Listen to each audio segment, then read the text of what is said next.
Hello friends, welcome to STC tute channel. मैं कुंदन आपका tutor. आज इस वीडियो में हम लोग देखेंगे C plus plus programming language की एमसीक्यूज, जो 15 क्वेश्चन हैं इजी लेवल के। तो सबसे पहला क्वेश्चन है C plus plus programming language was developed by. इसके पिछले वीडियो में हम लोगों ने सी प्रोग्रामिंग लैंग्वेज की एमसीक्यूज देखे थे। तो यहाँ पे सी लैंग्वेज को डेवलप किया गया था डेनिस रिची के द्वारा, और सी प्लस प्लस को डेवलप किया है बर्जरने स्ट्रॉप ने 1980 में, अर्ली 1980 के शुरू में। ठीक है। और दूसरा क्वेश्चन है C plus plus is extension of which programming language.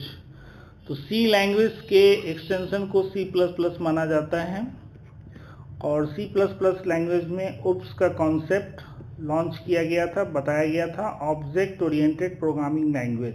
ठीक है, ऑब्जेक्ट ओरिएंटेड, जो कि ओप्स का कॉन्सेप्ट कहा जाता है, ऑब्जेक्ट ओरिएंटेड प्रोग्रामिंग इसमें लॉन्च किया गया है। इसमें सी में डाला गया है, उसी को सी प्लस प्लस नाम दिया गया है।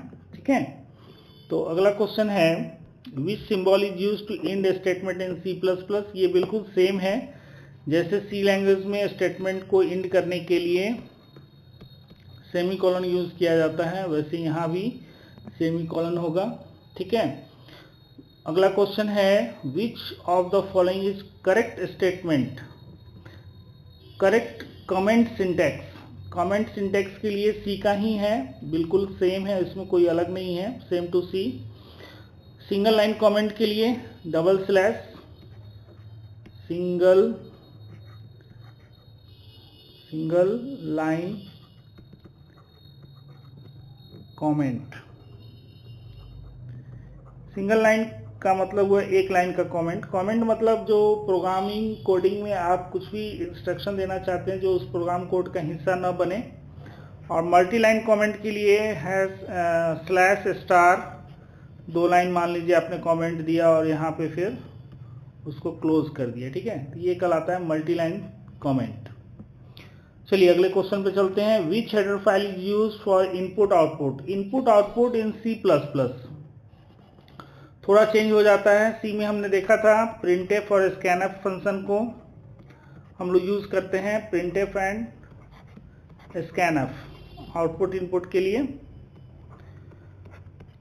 सी प्लस प्लस लैंग्वेज में यहाँ पे दो स्ट्रीम ऑब्जेक्ट है, एक है सी इन इनपुट के लिए और एक है सी आउट आउटपुट के लिए।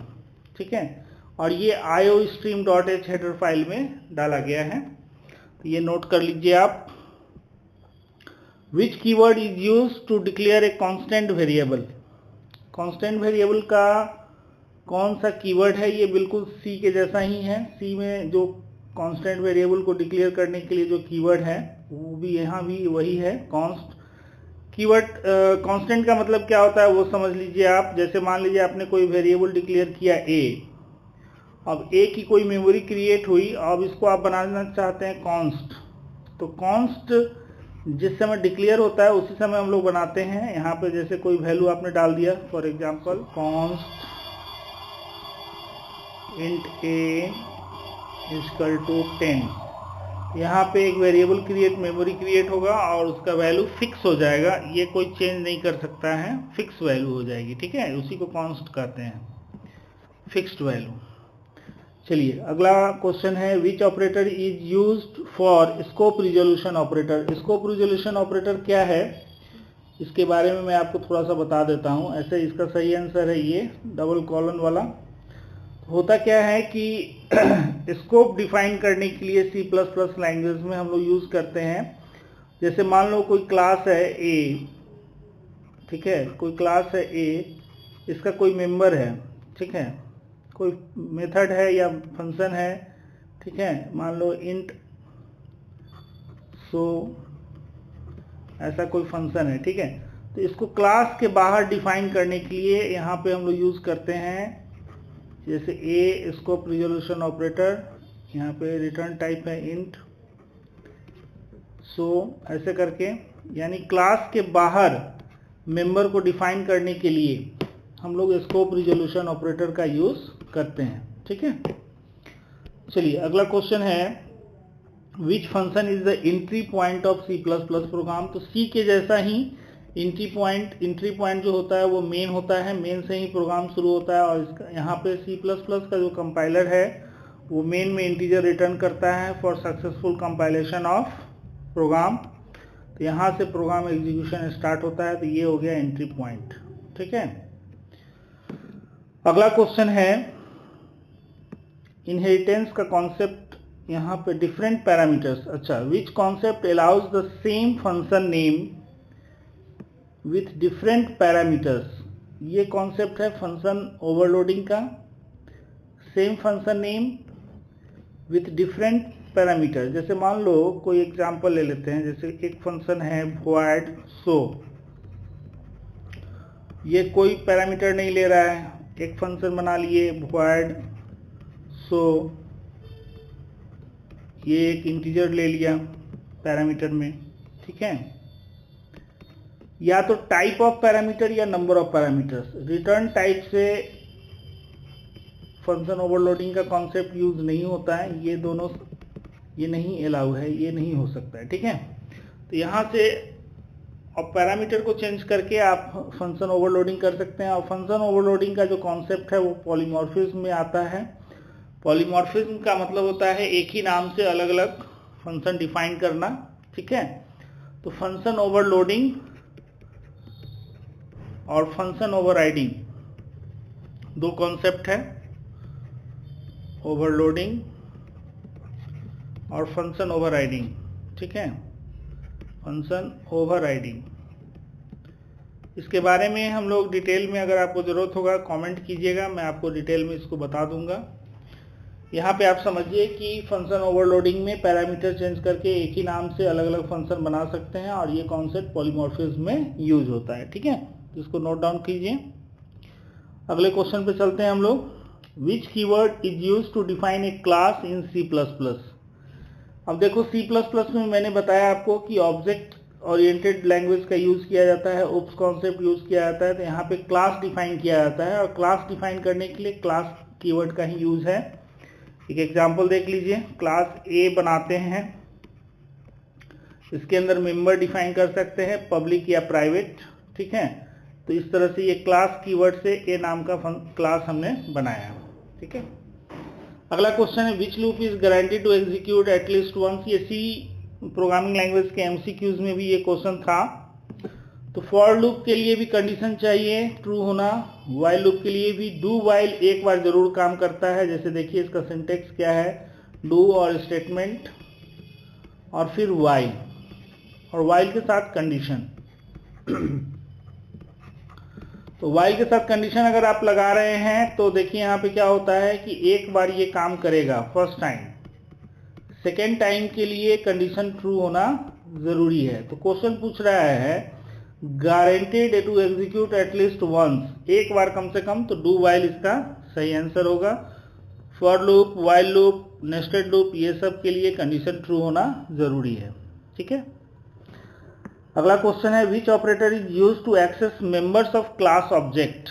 अब देखिए मेंबर्स को एक्सेस करने के लिए किसी क्लास ऑब्जेक्ट से क्या, कौन सा ऑपरेटर यूज करते हैं। तो देखो यहाँ पे कॉन्सेप्ट क्या है, पहले ये समझो। क्लास मान लेते हैं A आपने डिफाइन किया। ठीक है, इसके अंदर एक मेंबर आपने डिफाइन किया इंटीजर A फॉर एग्जांपल।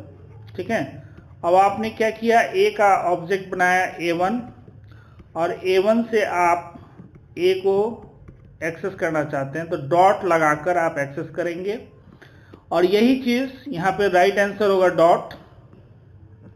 यही चीज अगर आप A1 के ऑब्जेक्ट से एड्रेस से करते तो एड्रेस ऑफ A1 से अगर आप एक्सेस करते तो एरो ऑपरेटर का यूज करना पड़ता आपको। ठीक है, तो एड्रेस से एक्सेस करने के लिए एरो ऑपरेटर का यूज करते हैं। तो यहाँ पे पूछ रहा है ऑब्जेक्ट से, तो ये सही आंसर ये होगा। अगर एड्रेस ऑफ ऑब्जेक्ट से पूछता तो ये वाला आंसर होता। ये तो स्कोप रिजोल्यूशन ऑपरेटर है, ये वैल्यू एट पॉइंटर वाला ऑपरेटर है, तो ये दोनों नहीं होगा। चलिए अगले क्वेश्चन पे चलते हैं। Which of the following is not basic data type in C++।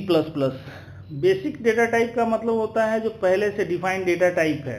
अब C++ में दो तरह का डेटा टाइप होता है, एक प्रिमिटिव डेटा टाइप जो पहले से डिफाइंड है, pre defined data type, pre defined जो पहले से डिफाइंड है, और एक होता है यूज़र डिफाइंड जो यूज़र अपने लिए खुद से डिफाइन करता है, जैसे क्लास वगैरह का बनाना, क्लास क्रिएट करना, ऑब्जेक्ट क्रिएट करना। तो देखो यहाँ पे इंट जो है वो प्रिमिटिव है यानी बेसिक डेटा टाइप है, फ्लोट भी बेसिक डेटा टाइप है, स्ट्रिंग नहीं है, स्ट्रिंग एक क्लास है। तो यहाँ बोल रहा है not a basic data type, तो स्ट्रिंग बेसिक डेटा टाइप नहीं है, ये यूज़र डिफाइंड डेटा टाइप है। और कैरेक्टर कैर भी क्या है, बेसिक डेटा टाइप है। तो यहाँ पे स्ट्रिंग इसका राइट आंसर हो जाएगा। ठीक है। Which keyword is use for inheritance in C++? अब इनहेरिटेंस का कॉन्सेप्ट क्या है, तो रीयूजेबिलिटी। यहाँ पे एक वर्ड में अगर देखा जाए तो रीयूज करने का, रीयूज कोडिंग, कोड को रीयूज करने का जो तरीका है वो C++ लैंग्वेज में इनहेरिटेंस है। और इसको करने के लिए पब्लिक कीवर्ड का यूज हम लोग करते हैं। देखो इसको थोड़ा सा समझो, जैसे एक क्लास डिफाइन है बेस, ठीक है। अब इसके अंदर आपका कुछ स्टेटमेंट, कुछ मेंबर्स हैं, और हम बेस क्लास को इनहेरिट करके चाइल्ड क्लास या डिराइव क्लास बनाना चाहते हैं। तो हम लोग क्या लिखते हैं, क्लास चाइल्ड कॉलन डालेंगे और पब्लिक कीवर्ड का यूज करेंगे। ठीक है। प्राइवेट भी यूज हो सकता है और प्रोटेक्टेड भी यूज होता है। उसका क्या यूज है वो आपको अगर जरूरत है तो आप कमेंट कीजिएगा, मैं आपको बता दूंगा।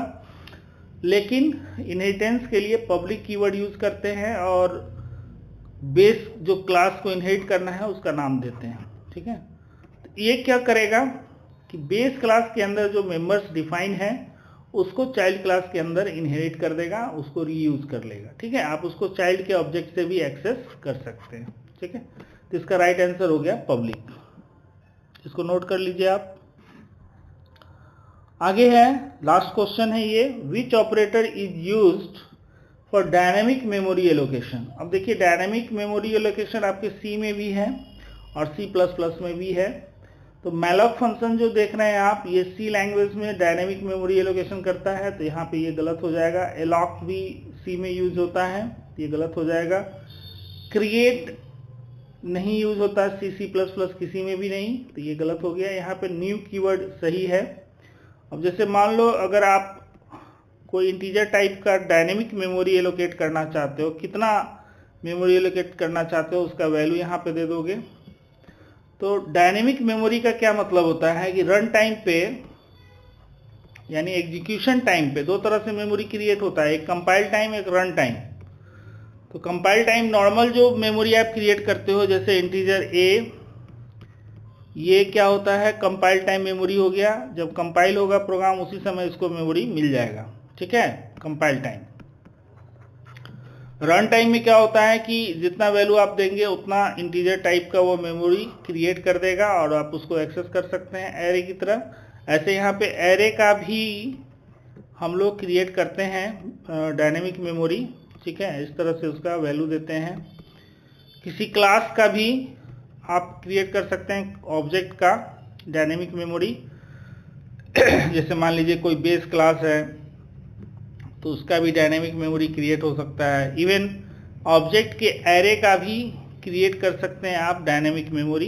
इस तरह से आप उसको और फिर मेमोरी क्रिएट करके उसको रन टाइम पे साइज डिक्लेयर करके आप वैल्यू देके और उसको क्लियर कर सकते हैं। ठीक है, तो आई थिंक आपको ये जो 15 क्वेश्चन है C++ लैंग्वेज के इजी लेवल के वो आपको समझ में आया होगा।